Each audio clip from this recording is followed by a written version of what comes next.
غلط شواہد پہ بنایا گیا ہے اور یہ غلط میرٹس کے اوپر بنایا گیا ہے، اور دوسری طرف ان کے سامنے سپریم کورٹ کے سامنے یہ پرنسپل تھا کہ اگر کوئی بھی شخص کسی بھی جج سپریم کورٹ کے اوپر کوئی الزام لگائے تو کیا اسے اپنے احساسات یا اپنے گھر والوں کے احساسات کے بارے میں جواب دینا چاہیے یا نہیں دینا چاہیے۔ ان دو پرنسپلز کے، ان دو کمپیٹنگ سوالات کے اندر یہ کیس ایفیکٹولی سنا جا رہا تھا۔ آج کی ججمنٹ کے اندر دو باتیں کرنی ضروری ہیں۔ سب سے پہلی بات یہ کہ جو ریفرنس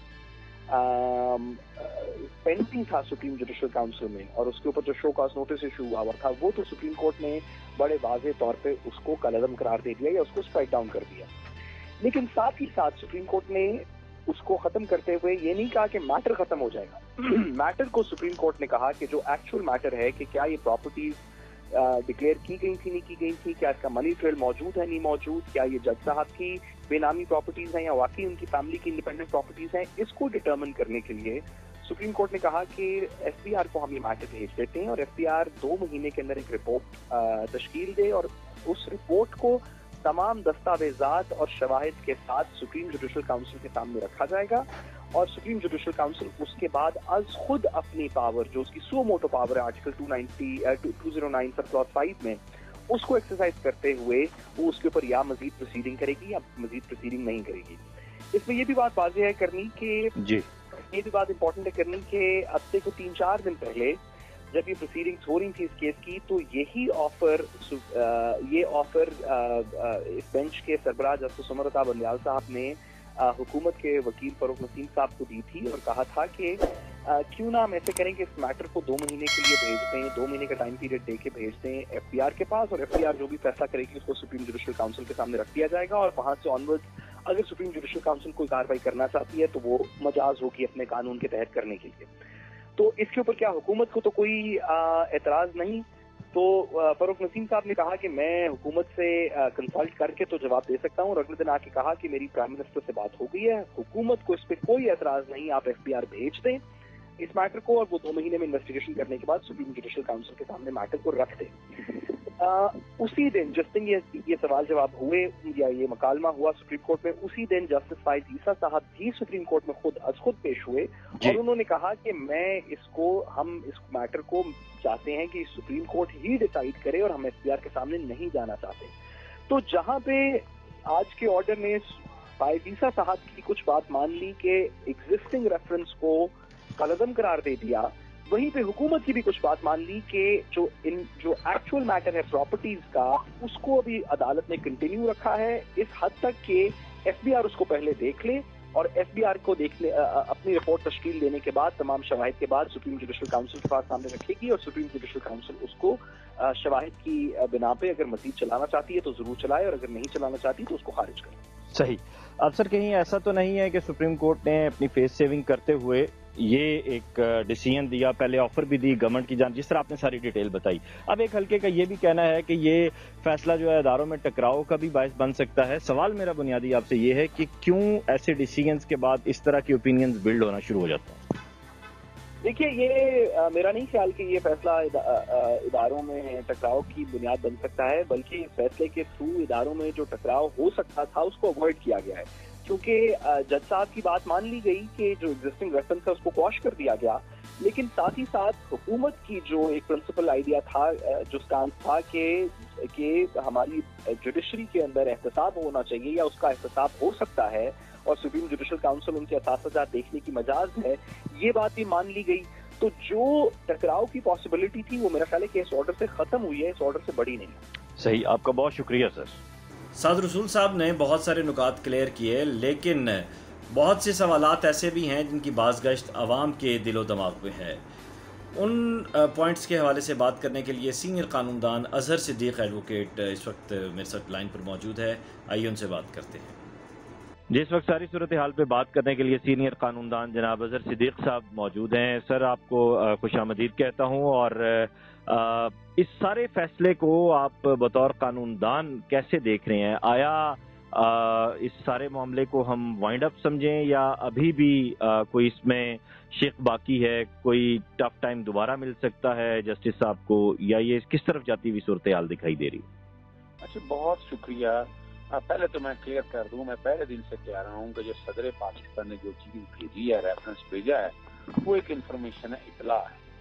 اگر وہ نہ بھی بھیجتے، سپریم جوڈیشل کونسل کے سامنے یہ پوزیشن آتی تو سپریم جوڈیشل کونسل آج خود اختیارات استعمال کر سکتی۔ میرے ویڈیو موجود ہیں، میرے یوٹیوب پہ میں نے یہ باتیں واضح کی، مختلف چینل سے یہ میں نے بات کی۔ جی جی، جہاں تک صدر پاکستان نے جو ریفرنس بھیجا تھا، جو اس ریفرنس کی بنیاد پر شوکت جاری ہوا تھا، وہ تو کل عدم ہو گیا۔ جی جی، لیکن پیرا 9 سے اگر 11 اگر آپ دیکھ لیں تو معاملہ آج بھی سپریم کونسل میں پینڈنگ ہے۔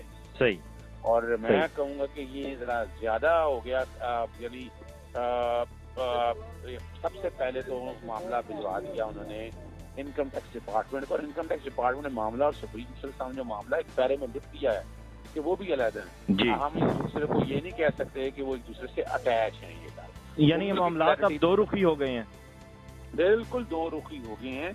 انکم ٹیکس ڈپارٹمنٹ میں دیکھیں، اگر تو یہ معاملے میں کلیئرٹی ہوتی کہ جسٹس آصفی بیگم صاحبہ نے یہ پراپرٹیز ڈکلیئر کی ہوتی، سورس آف انکم بتائے ہوتے، لیکن وہ تو بڑا شور مچا ہوا ہے سر کہ منی ٹریل دے دیا ہے اور بڑا انہوں نے کلیئر کر دیا۔ میں ایک بات عرض کروں، میں آپ کے سامنے جو مرضی بولتا رہا ہوں، کیا وہ سچ ہو جائے گا؟ جی بالکل نہیں۔ یہ تو دیکھنا ہے متعلقہ محکمے میں۔ چھوٹی سی ایک مثال آپ کے سامنے، ان کا کہنا ہے کہ وہ ایگریکلچر آمدن رہی ہے، ایگریکلچر آمدن کے اوپر آپ کو ایگریکلچر انکم ٹیکس دینا پڑتا ہے، اور وہ جو کہ ایگزمپٹ ہوتی ہے، کیونکہ وفاقی سطح پر وہ سبجیکٹ نہیں ہے، صوبائی سطح پر ٹیکس دیا جاتا ہے، تو آپ اپنی انکم ٹیکس کی ریٹرن میں وہ ڈکلیئر کرتے ہیں۔ مثال کے میں کہتا ہوں جی میں نے 10 لاکھ کمایا، 7 لاکھ ہے میرا وکالت سے پیسے، 3 لاکھ میرا یہ رقبے سے پیسے آیا، تو میں لکھوں گا کہ 3 لاکھ روپے ایگریکلچر آمدن سے آیا ہے، میرا یہ ایگزمپٹ ہے، اور وہ ہر سال کی ریٹرن میں آئے گا، لیکن اس پہ ٹیکس نہیں لگے گا، لیکن میری ٹوٹل انکم جو ہے وہ 10 لاکھ روپے کنسیڈر۔ یعنی ایک اور کنفیوژن کریٹ کر دی گئی ہے، یہی سمجھا جائے؟ میں دیکھیں کنفیوژن میں نہیں کہہ سکتا تھا، یہ 13 ماہ پہلے کہاں تھی، 13 ماہ پہلے ہی آ کے بتانا چاہیے تھا، 10 ماہ 12 ماہ 14 کسی اسٹیج کے اوپر بھی آ کر یہ 13 ماہ کیوں نہیں بتایا؟ کسی نے روکا تھا یہاں پر بیٹھ کے؟ اور یہ ساری انفارمیشن قاضی فائز عیسی صاحب بھی دے سکتے تھے اور جسٹس صاحب کو دے دینی چاہیے تھی، تاکہ قوم یہ تذبذب میں شکار نہ رہتی۔ اب یہ بیٹھ کے آپ نے اتنے منطقی انجام پہ کہ جب کیس تقریباً جیسے اپنا فاروق نسیم سارا بیرسٹر وہ کیس بنانے میں کامیاب ہو گئے تھے، اور باقاعدہ آپ کو پتا ہے کہ جسٹس یحییٰ آفریدی صاحب نے آج کہا کہ ان کا سپریم کورٹ میں آنا یہ اپنے عدالت کی خلاف ورزی تو نہیں ہے۔ یہ بھی ایک تکلیف دہ بات ہے نا، اس سارے مسئلے کو اگر دیکھیں آپ تھوڑا سی پیچھے چلے جائیں، جیسے فروخ خان صاحب کا نظام لگے پراپرٹیز کے کانٹیکس میں، ٹرائل شروع ہوا اور انہیں استعفیٰ دے دیا، اب کل کوئی استعفیٰ آتا یا نہیں جاتا یہ ایک علیحدہ ایشو ہے، پھر شوکت صدیقی صاحب پہ الزام آتا ہے، شوکاز ہوا، باقاعدہ ٹرائل ہوا اور فارغ ہو گئے وہ وہاں۔ ہمیں تو دیکھنا یہ ہے کہ قانون اور آئین کیا ہے۔ مثال کے طور پر اگر یہ پبلک آفس ہولڈر یعنی یہی والا کام اگر کوئی سیاستدان کرتا تو وہ نیب لا میں نہ صرف پکڑا جاتا، گرفتاریاں ہوتی، فزیکل ریمانڈ ہوتے، ٹرائل فیس ہونا، اور نواز شریف کو اسی طرح اپنے بچوں کی جائیداد کے کانٹیکٹ میں، جو کہ نیب لا بڑا کلیئر ہے۔ اب یہاں نیب کا لا اپلائی کر نہیں سکتے ہیں کہ عدلیہ کی آزادی کو، ورنہ تو روزانہ ہی نیب والوں نے پکڑا ہوگا ججز کو، تو یہ تو آرٹیکل 209 اس لیے بنائیں گے، اور میں پہلے سے یہی بات کہہ رہا ہوں، یہ سارا معاملہ سپریم جوڈیشل کونسل نے دیکھنا، اسی کے پاس جائے کہ آج جو سپریم کورٹ نے کہا یہ سپریم جوڈیشل کونسل بھی دیکھ سکتی تھی، انکم ٹیکس ڈپارٹمنٹ سے یہ سارا ڈیٹا منگوا کے ایک ایک چیز دیکھ سکتی تھی، اور اگر انکم ٹیکس کی ریٹرنوں میں 2004 کی ریٹرن دیتے، 2010 11 12 13 کی ریٹرن دیتے، انہوں نے غالباً میرا خیال ہے میں تھا نہیں وہاں پر، لیکن 2018 کی ریٹرن تھی، 2018 کی ریٹرن اس لیے تھی کہ اس وقت باقاعدہ ایسٹ ریکوری یونٹ نے ٹریس کر لی تھی، اور اسی دور کے اندر باجی علیمہ جو ہے عمران خان صاحب کی بہن جو ہیں، جی وہ جو بھی کچھ کہتے ہیں جی، ان کی بھی کمپنیاں برابر ہوئی تھی، اور ٹیکس جتنا تھا انہوں نے ٹیکس دیا، لیکن چونکہ ان کا میاں وغیرہ کوئی پبلک آفس ہولڈر نہیں تھا، اگر پبلک آفس ہولڈر ہوتا تو وہ ان کی بجائے پہلے ایکسپلینیشن دینی پڑنی تھی یہ کس طرح آیا تھا۔ میں ایک چھوٹی سی مثال دے رہا ہوں آپ کو آسانی کے لیے، میں کیا کرتا ہوں، میں آج تک یقین مانتا ہوں 2 کروڑ روپے میں وہاں سے اٹھاتا ہوں، اور کل انکم ٹیکس کی ریٹرن میں ڈکلیئر کرتا ہوں کہ 2 کروڑ روپے میری یہ آمدن ہے۔ اب آمدن میں ٹیکس کے پرپز کے لیے تو اب ٹھیک آ گیا، لیکن جو ڈکیتی میں نے ماری ہے وہ جرم ہے فوجداری۔ اس طرح اگر کرپشن سے پیسہ اکٹھا کیا ہو اور آپ کہیں گے میں نے ڈکلیئر کر دیا ہے، تو کرپشن کے پیسے پہ تو آپ کو جواب دہی ہونی ہے، تو یہ دونوں چیزیں علیحدہ ہیں. اسی لیے انکم ٹیکس ڈپارٹمنٹ کا انکم ٹیکس کا اور خاص طور پر جو ریفرنس والا معاملہ ہے وہ سیپریٹ رکھا ہے. میرا 9 میں کلیئر کر دیا. انکم ٹیکس آفیسر نے جگہ کمشنر بنا دیا سپریم کورٹ نے. انہوں نے 60 دنوں کے اندر 7 دنوں کے اندر اس فیصلے کے فوراً بعد کام شروع کرنا ہے. 60 دنوں میں انہوں نے پوری جواب وغیرہ لے کر اور اپنا 70 دنوں میں غالباً مکمل فیصلہ کر کے اور سپریم کورٹ کے رجسٹرار جو سیکرٹری بھی ہیں سپریم کونسل کے اس کے پاس بھجوانا ہے. انہوں نے اپنا چیف جسٹس آف پاکستان جو ہیڈ کرتے ہیں سپریم کونسل کے ان کے سامنے رکھنا ہے اور وہ اس کو سامنے رکھتے ہوئے انہوں نے معاملہ سپریم کونسل کے رکھنا ہے. اور سو موٹو کا کہہ دیا آرٹیکل 209 کے تحت اور سیپریٹ پروسیڈنگ چلنی ہے. وہ بیٹھ کے دیکھیں گے. اگر کر کے دیں گے فیصلہ اتنے دنوں کے اندر تو سپریم جوڈیشل کونسل اپنی کارروائی کرے گی اور وہ اپنے قانون کے مطابق اس کا فیصلہ کرے گی. صحیح. اب سر آپ نے تو بہت ساری تفصیل کے ساتھ بات کی اور اس میں کئی پازیٹیو اور نیگیٹو چیزیں دونوں سامنے آئی ہیں. تو اب اس ساری صورتحال میں آپ اس ڈیسیژن کا کیا پاکستان کے عدالتی منظرنامے پہ کوئی اثر ہوتا دیکھ رہے ہیں؟ جس طرح روایتی کیس چلتے آئے ہیں لیاقت علی خان سے لے کر اب تک یہ بھی چلتا رہے گا، یہی چیزیں ہوں گی؟ نہیں دیکھیں میں نہیں سمجھتا اس سارے مسئلے میں. پاکستان میں احتساب ہو رہا ہے اور وہ صرف یہ کہنا کہ 22 کروڑ میں 100 سیاستدانوں کا ہو رہا ہے تو کہیں یہ کوئی پولیٹیکل انجینئرنگ ہے. بھائی پنجابی میں کہتے ہیں جنہیں کھادیاں گاجنا اور اسپیڈ بنیادی طور پر پراپرٹیاں خریدی. ابھی شہباز شریف کا 7 ارب روپے کا آپ دیکھ لیں جو کہتے تھے کہ میں نے تو ایک دھیلے کی کرپشن نہیں کی. اربوں روپیہ باہر سے آنا یہاں سے جانا. اب یہ ساری چیزیں تو ریکارڈ پہ آ چکی ہیں نا. تو یہ تو احتساب کا عمل ہر جگہ ہو رہا ہے. فوج کے اندر ہو رہا ہے, باقی محکموں میں ہو رہا ہے. اب عدلیہ کے اندر بھی یہ کلیئر ہے اور عدلیہ نے میں اس کو بڑا بہترین فیصلہ سمجھتا ہوں. مجھے اس پہ کئی چیزوں پہ اختلاف اپنی جگہ رہے گا لیکن میں نہیں سمجھتا معاملہ آج بھی زندہ ہے اور سپریم جوڈیشل کونسل کے سامنے پڑا ہے. سپریم جوڈیشل کونسل نے اپنے ایک بات سر یہ بھی کی جا رہی ہے کہ اداروں کو آپس میں لڑوانے کی کوشش ہے. اب یہ سر جو بھی فیصلہ آتا ہے اس کے بعد یہ آواز کیوں اٹھنا شروع ہو جاتی ہے؟ دیکھیں وہ وجہ یہ ہے کہ جسٹس قاضی فاضل صاحب کے وکلا نے بہت زیادتی کی. انہوں نے ایک ایسے کیس کو لے کر بیس کے ان کے خلاف یہ جدادیں کیا آپ نے اس کیس کے بارے میں دی, ورنہ یہاں ہوتا کہ جدادیں خریدی نہیں گئی ہیں.